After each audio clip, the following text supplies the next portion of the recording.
Talvez você tenha feito constantemente estas perguntas.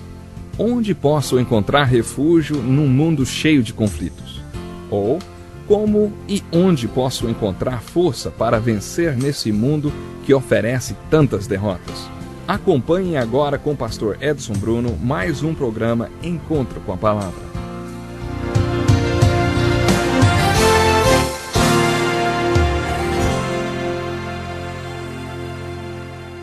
Muito bem-vindo ao estudo da inspirada e santa Palavra de Deus, escrita para você e para mim. Em nosso último encontro com a Palavra, eu tentei introduzir um dos conceitos mais importantes da Bíblia. Se você estiver decidido a levar a sério o estudo do Velho e do Novo Testamento, uma coisa que você tem que fazer é entender o conceito do reino de Deus. Acho que Deus considera esse assunto bem importante, porque só no Velho Testamento há 6 livros que abordam somente esse tema, o reino de Deus. Os estudiosos se referem aos 2 livros de Samuel, aos 2 de Reis e aos 2 de Crônicas como a literatura do reino do Velho Testamento. Durante a leitura dos livros históricos do reino, observe a ênfase dada a este conceito importante do reino de Deus.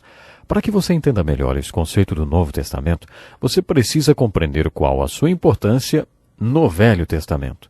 No Velho Testamento, o reino de Deus significa simplesmente que Deus é o rei e que ele tem um reino. Um reino é um território sobre o qual o rei é soberano e reina. Esse território constitui-se seu reino. Quando dizemos o reino de Deus, queremos dizer que Deus é um rei e que tem um território sobre o qual ele reina. No Velho Testamento, a vontade de Deus é ser o rei sobre os filhos de Israel. Portanto, literalmente, Deus quer um reino. Deus quer que o seu reino esteja situado em termos históricos e geográficos. Deus quer que o seu reino seja um determinado povo que viva num espaço geográfico específico sobre a terra, num período histórico também específico. Deus quer ser o seu rei e quer que esse povo seja seu reino bem aqui na terra. Esse foi o plano de Deus. Mas os filhos de Israel tinham uma mensagem para Deus por meio de Samuel. Nós não queremos mais esse tipo de governo. Queremos um rei como os outros povos têm. E Deus respondeu: muito bem, Samuel vai ler para vocês seus direitos e vai dizer como serão as coisas quando vocês tiverem esses seus reis. Se é isso que vocês querem, então é isso que vocês terão. Lembra do livre-arbítrio de Deus? Então eles passaram a ter reis. Qual foi o resultado disso? Você vai precisar ter um estômago forte para ler a literatura do reino, os livros históricos. Estou me lembrando de uma senhora muito culta e sofisticada que nunca tinha lido a Bíblia antes. Ela falou: nunca li nada tão horrível em toda a minha vida. Se não fosse pelo Espírito Santo, eu não teria chegado até o fim. É horrível, disse ela. Pois é, fazer o quê, né? Quando você lê a literatura do reino, vê que o terrível é que Deus nunca quis que eles tivessem reis. Deus não foi responsável por tudo que você leu ali, ou por tudo que você lê ali. Os reis é que foram os responsáveis porque a maioria deles era corrompida. O povo também era responsável porque foram eles que quiseram aqueles reis. Nunca se esqueça disso quando estiver lendo a literatura do reino. Por que é tão importante ler os livros histórico-literários do reino? Ora, porque eles nos ajudam a entender o conceito do reino de Deus quando lemos o Novo Testamento. Depois que aqueles reis trouxeram a divisão do reino e os cativeiros, temos o que é chamado de os 400 anos de silêncio. Não aconteceu nada nesse período. Deus não falou nada desde o fim da história dos hebreus no final do livro de Neemias até o período do Novo Testamento. 400 anos de completo silêncio. Quando Deus quebra esse silêncio de 400 anos, os filhos de Israel estavam dominados novamente, dessa vez pelos romanos. Estavam sob um domínio terrível. O silêncio foi quebrado quando João Batista e Jesus Cristo Messias começaram a pregar. O que eles pregavam? Eles pregavam as boas novas do reino de Deus. O que eles pregavam? Era somente as boas novas do reino de Deus. O que isso significa? Se você atentar à pregação deles, verá que eles pregavam o tempo todo sobre o reino de Deus. No capítulo 17 do livro de Lucas, Jesus afirma: quando eu anuncio as boas novas do reino de Deus, não quero sugerir que Deus queira instaurar um reino em termos históricos e geográficos. Vocês já rejeitaram isso 400 anos atrás. Dessa vez, o reino de Deus acontece individualmente. Ele está dentro de vocês.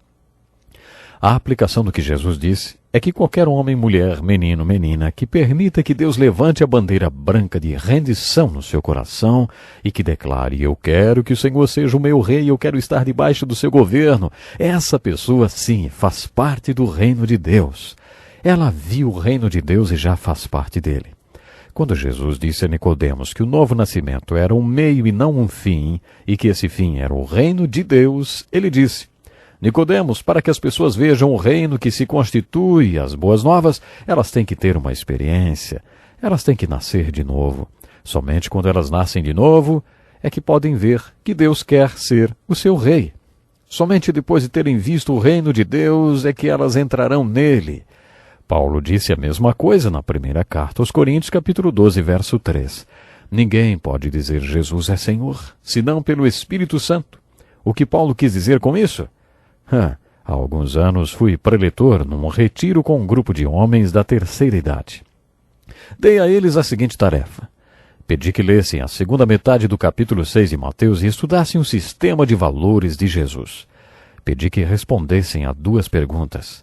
A primeira era: de acordo com as Escrituras em Mateus capítulo 6, versos 19 ao 34, quais deveriam ser minhas prioridades? E, em ordem de prioridade, quais as coisas mais importantes na minha vida? Pedi que eles escrevessem a resposta para mim. Depois fiz outra pergunta. Baseado em minha própria vivência, em como usei o meu tempo, dinheiro, experiência, energia e sentimentos, quais são as minhas prioridades? Baseado em como conduzo minha vida hoje, quais são as coisas mais importantes na minha vida em ordem de prioridade? E eu disse: seja honesto. Se depois você quiser compartilhar sua resposta, poderá fazê-lo. Se não quiser, não precisará fazê-lo. Faça esse exercício como uma autorreflexão. Depois de 4 horas trabalhando nesse tema, reunimos-nos novamente, então perguntei: alguém gostaria de compartilhar suas respostas? Depois de um longo silêncio, um homem disse: eu gostaria. Pela primeira vez na minha vida, eu percebi que Jesus Cristo e Deus têm que ser a prioridade número 1 da minha vida. E eu perguntei: você nunca tinha percebido isso antes? Ele respondeu: na realidade, não. Eu estava pastoreando aquela igreja havia 10 anos e não conseguia entender como aquele homem não tinha visto isso antes. Quando ele finalmente percebeu por si mesmo, aprendeu a importante lição. Então eu disse: e a segunda pergunta? Baseado em como você usa o seu tempo, dinheiro e energia, quais são as suas prioridades? Jesus disse que se quisermos saber onde está o nosso coração, devemos nos perguntar onde estão nossos tesouros. O que quer dizer? Analise seus balanços financeiros dos 2 últimos anos, pegue as suas antigas agendas e veja como você usou seu tempo nos 2 últimos anos. É assim que descobrirá onde está o seu coração. Eu tinha enfatizado isso na minha pregação. Aquele mesmo homem respondeu: as coisas mais importantes na minha vida são minha esposa, meu filho e a estabilidade financeira. Ele listou mais 6 outras coisas e depois disse: eu gostaria de saber onde Jesus se encaixa em tudo isso. Depois que vários deles compartilharam coisas semelhantes, eu disse: quero compartilhar uma coisa com vocês. Jesus disse que se você nasceu de novo, você pode ver algo importante. Você pode ver algo e entrar em um lugar. Ele disse que se você nascer de novo, verá o reino de Deus e que Deus quer ser o seu rei. Quando você nascer de novo, terá uma relação na qual Deus é o seu rei. Muitos de vocês disseram que nunca tinham percebido e agora admitem que nunca tiveram esse tipo de relação. Eu pergunto: vocês já nasceram de novo? Se Jesus disse essa verdade sobre esse tipo de relacionamento, será que você pode dizer que nasceu de novo? Em outras palavras, o propósito do novo nascimento é que você veja e entre no reino de Deus. Se você disser que não vê, e que ainda não entrou no reino de Deus, você está dizendo que ainda não nasceu de novo. Paulo diz que não podemos dizer Jesus é Senhor senão pelo Espírito Santo. O que ele quis dizer? Muitas pessoas chamam Jesus de Senhor, mas nunca ouviram falar sobre o conceito de senhorio. Elas confiam nele como Salvador, mas nunca pensam em perguntar: o que o Senhor quer que eu faça? O Senhor gostaria de ser o meu rei? Jesus disse que o primeiro resultado do novo nascimento é você perceber que Deus quer ser o seu rei. De acordo com Jesus, você iniciará um novo relacionamento. Pode ser que você tenha certa dificuldade de se sujeitar totalmente ao seu reinado, mas pelo menos estará numa relação onde Deus é o rei. Jesus começou pregando as boas novas do reino de Deus. A última vez que Jesus está pregando, explicando e ensinando sobre o reino de Deus e a última mensagem que temos no apóstolo Paulo, ele está fazendo a mesma coisa, compartilhando ensinamentos referentes ao reino de Deus. Eu tenho que falar mais uma vez, o conceito do reino de Deus é uma questão muito importante. Nossas orações devem iniciar com venha o teu reino. Quando estabelecemos nossas prioridades, o reino de Deus deve ser a prioridade número 1.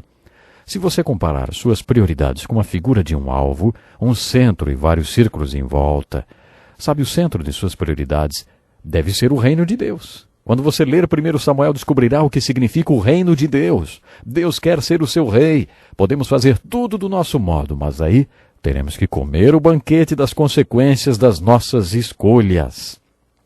Depois de tantos anos de desastrosas consequências e total quietude da parte de Deus, o silêncio é quebrado com as boas novas. Deus quer ser o seu rei novamente. Essas são as boas novas. A diferença é que agora esse reino é estabelecido individualmente. O ponto de partida é: você vê o reino de Deus? Você quer estabelecer um relacionamento com Deus? Quando você chegar nesse ponto da história dos Hebreus, essa é a questão mais importante que você deve observar. O conceito do reino de Deus. Se você entender esse conceito aqui nos livros do Velho Testamento, chamados de livros históricos do reino, então você pode ir sim para o Novo Testamento. E quando ouvir essa frase, já terá a revelação do que ela realmente significa. O propósito do novo nascimento é o primeiro resultado dele, sem dúvida. Reino de Deus.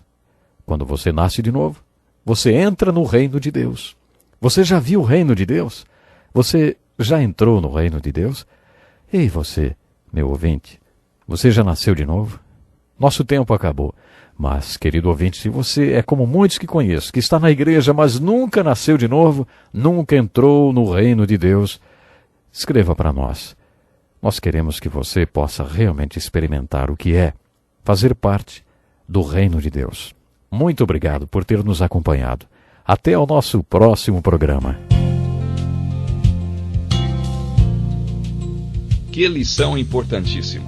Obrigado, Pastor Edson Bruno. Prezado ouvinte, coloque em prática o que você ouviu aqui. Sem dúvida, sua vida será grandemente abençoada. Este é um estudo escrito pelo Dr. Dick Woodward, na voz do Pastor Edson Bruno. Escreva-nos e solicite o material. Nosso endereço é Encontro com a Palavra, Caixa Postal 2011, CEP 89201-970, Joinville, Santa Catarina. Até o nosso próximo encontro com a Palavra.